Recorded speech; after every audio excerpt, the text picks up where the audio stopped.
Hi guys, Arthur here from Homeowner DIY. So a couple weeks ago, I was asked to do a overview video of this car behind me. This car is a 2001 Buick Regal LS. This is a luxury sedan. As far as I know, I believe 97 to 204 is, I think, the 5th generation for Regals, which means all those parts for those years are interchangeable. So we bought this car in 2002.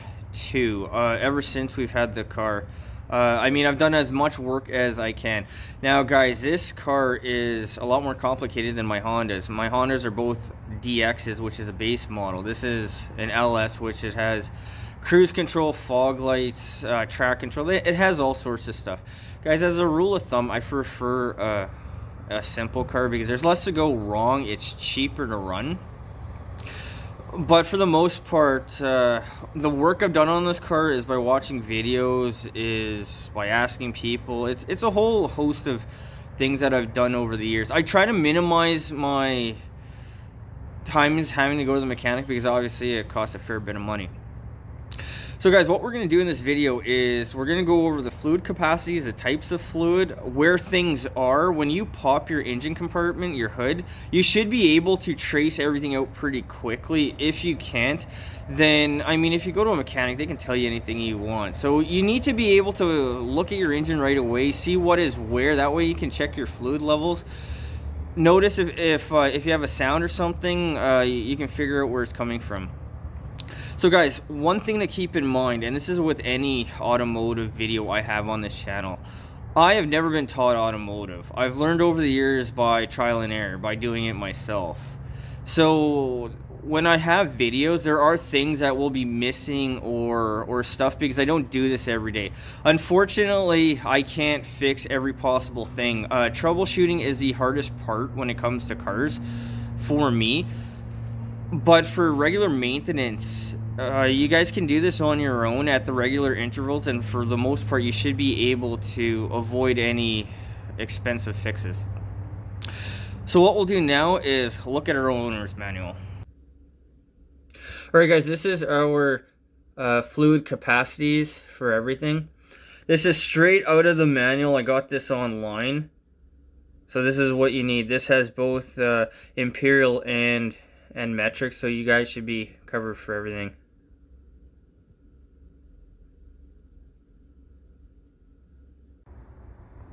Alright guys, this is our engine. So this is a 3800 series engine. It's a V6, 3800 series V6. This is just a plastic cover. The oil cap is what will hold the cover down.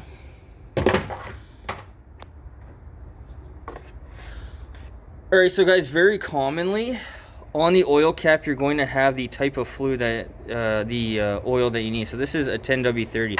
This is your engine oil. So guys, to start out, to trace this car, this here is our intake manifold. Right here is our air cleaner. If we look here, you see the hole. That is where our air comes in. So this here is always going to be under a vacuum. It's always under suction. Right here is our throttle body. So for the most part, these cars have a cable that's attached. So here is our cable. And it actually is right here is where the air valve is. So guys, your gas pedal is not actually a gas pedal. It's an air valve. You have a plate like this, and as you hit the gas, it opens the plate, and then it allows air to come in. So you have different sensors for different things. We have mass airflow sensor here. You have other things. We're not going to get into everything, but from our intake comes here. This is our intake manifold. So both sides, you have one side here, and that is what distributes your air to your cylinders. So it's very common with these things that you develop a crack and they start leaking. Unfortunately, it's not exactly the cheapest thing in the world to fix. So guys, V6, we have our first 3 cylinders here. We have our back 3 cylinders here. So our intake comes across, it distributes air across both of our cylinders. So this is our our exhaust on the front side. So we have 1, 2, 3, and then on the back we have 1, 2, 3 there as well. So our exhaust system comes over, and then it connects in here towards the back. All right, guys, for our cooling system, really there's only a couple parts to the cooling system in a nutshell. You have the engine block, which is here. You have the thermostat, which is here. So the thermostat housing normally will have a couple bolts. This one has a vent right there, but what you'll have is the thermostat is going to stay closed until you hit operating temperature in the car. When your engine block is warm, your thermostat is now going to pop open, allowing hot coolant to go to your radiator. So this is our top hose. As far as I know, these things are always rubber. So it goes into the top of the radiator here. So guys, if you want to know which one is which, just when the engine is warm, just put your hand on the hose, and then this one will be hot. And then our hose down here that comes off the bottom, this one here, right here, that is our return. So what I will do is I'm going to do a coolant flush for this car later on. So guys, really quickly, there's something you need to keep in mind here. This is a Dexcool system. You can't really see it all that well, but this is supposed to be red. You cannot mix ethanol glycol, which is green, and then red, which is Dexcool together. If you do, what's going to happen is you're going to sludge up the system, and my brother did this a long time ago, and I've never been able to get it cleaned out. So you can just see how much sludge is in the reservoir, and believe me, I've tried to clean this very well, and I had problems. But guys, for Dexcool is red. You can only use red. I don't suggest ever changing out from Dexcool to ethanol glycol, which is green, or vice versa. Stick to the coolant that your car was designed for, and then you're not going to have problems. For our ignition system, these are our ignition coils, and then you have your spark plug leads that go out to your 6 cylinders. I've never had a problem with these, but this is now this is, I think, the very first distributorless ignition that they came out with later on. Otherwise, we have our battery here. Our washer fluid is here. We have our alternator here. The compressor is here for the AC system. So guys, this is really tough to see.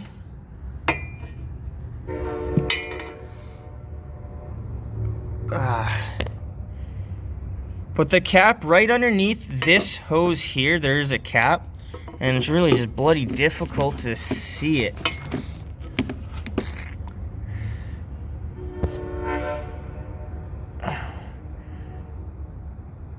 Right in that little triangle of light, that is your power steering. So I believe the reservoir is connected straight to your power steering pump in this car.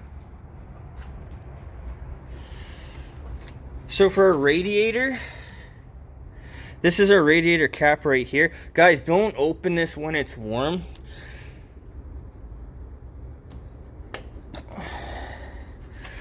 So you can see the amount of sludge that is in it, and like I said, I've never been able to get rid of this stuff. I've tried my best. I will try a commercial fluid flush this year. I'll make a video out of it for you guys. So our couple rubber hoses there, those are going to our heater core.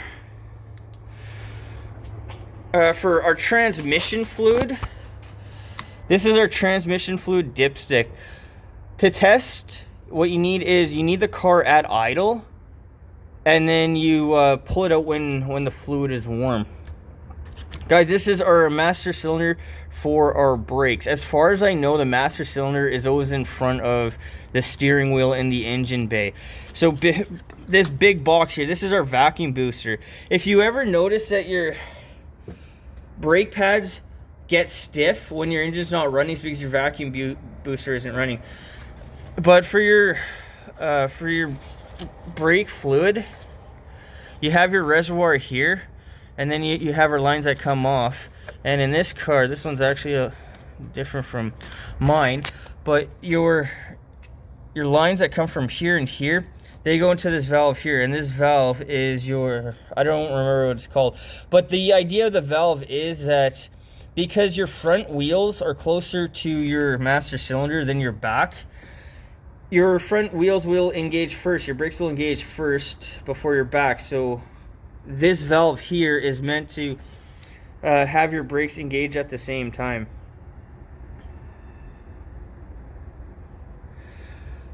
Otherwise, guys, for the most part here, I am now running 10W30 synthetic. I only do an oil change once a year. This car is driven 1,000 kilometers a year, maybe 600 miles. So it doesn't have much. The car is a 2001. It has 180,000 kilometers. It has 110,000 miles. So it doesn't run all that much. That's why, you know, for a lot of things, I haven't been doing the maintenance as often as I should. And guys, just because you don't ever drive the car doesn't mean that you shouldn't still change your oil out on a regular basis, because your fluids do break down. So what I'll do now is I'll show you where the fuel filter is. Alright guys, so this is our rear driver wheel, and then our fuel filter is right here. So you have right there, you have a bolt that holds it in place, but that is where the fuel filter is. And then this is our tank right here. To get to the fuel pump, you have to go in through the trunk. Alright guys, so this is our front passenger side tire. Our oil filter is right there. This is our oil sump. And then the other pan behind it, that is our automatic transmission pan. So all the little bolts, what you do when you do your tranny fluid change, you just need to you need to undo all the bolts and then take the whole pan down. Guys, I will get a video out for you as soon as I can get one. Alright guys, this is my automotive tools, well, a portion of it. This will do most work for me as a DIYer. I mean, it's nothing over the top. Of course, it's nothing compared to a mechanic shop, but I have blocks. I have a jack stand. I have a jack. I have a socket set, so this is metric and imperial. I have metric and imperial box end wrenches. Guys, this is an OBD2 scanner, breaker bar, and oil filter wrench. Guys, for the majority of stuff, this is what will take care of my needs for me. I do have pans and other stuff as well, but to do it yourself, the investment that you need is a couple $100, and you should be good to go for the majority of things that come your way. Alright guys, so that concludes the video. This is just a quick overview of this car, this 2001 Buick Regal. Now guys, keep one thing in mind, that this is a GM, so Pontiac, and then there's other manufacturers under the GM umbrella. This engine, this 3800 series engine, is a very common engine. It's a V6, so really it's going the way of the dinosaurs nowadays because the cost of fuel. But it's a reliable engine. I mean, it's a rock solid engine. It has lots of power. It's just nowadays it's really getting to the point where you need to find something more economical. Alright guys, I hope you enjoyed the video. I hope you learned something. I hope something here is going to help you on your car when you need to go ahead and do that. Like I said, this is very basic. A lot of things I can't even tell you what it does, but just by watching videos and then having this car for so long, I've learned to do as much as I can on my own.